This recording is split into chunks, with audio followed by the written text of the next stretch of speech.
Hi friends, డాగ్స్ని లేదా మీ పెట్స్ని యూట్యూబ్లో అమ్మాలంటే మా ఛానల్ వాట్సాప్ నెంబర్కి వీడియో పంపించండి. అలాగే మన ఛానల్ని ఇంకా సబ్స్క్రైబ్ చేయకపోతే వెంటనే సబ్స్క్రైబ్ చేసి పక్కనే ఉన్న బెల్ ఐకాన్ని యాక్టివేట్ చేయండి. Friends, let's start the video. Hi friends, welcome to our channel.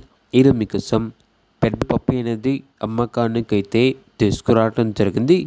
Only 1 male పప్పి అవైలబుల్గా ఉంది. పప్పి యొక్క ఏజ్ వచ్చేసి 26 డేస్. అంతేకాకుండా చాలా యాక్టివ్గా ఉంటుంది. ఎటువంటి హెల్త్ ప్రాబ్లమ్స్ అనేవి ఏమీ లేవు అని అయితే చెప్పడం అయితే జరిగింది. ఓనర్ నేమ్ వచ్చేసి సురేష్. ట్రాన్స్పోర్టేషన్ అనేది కూడా ప్రొవైడ్ చేస్తారు. పప్పి ఉన్న లొకేషన్ వచ్చేసి నంద్యాల, ఆంధ్రప్రదేశ్. ఇక పప్పి యొక్క ప్రైస్ వచ్చేసి 12K అనగా 12,000. పప్పి కావాలన్న వారు ఈ వీడియో కింద టైటిల్లో ఓనర్ నెంబర్ అనేది డిస్ప్లే చేయడం జరిగింది. ఓనర్కి కాల్ చేయండి. అలాగే ఛానల్ని ఇంతవరకు సబ్స్క్రైబ్ చేయకపోతే సబ్స్క్రైబ్ చేయండి. Thank you. By by.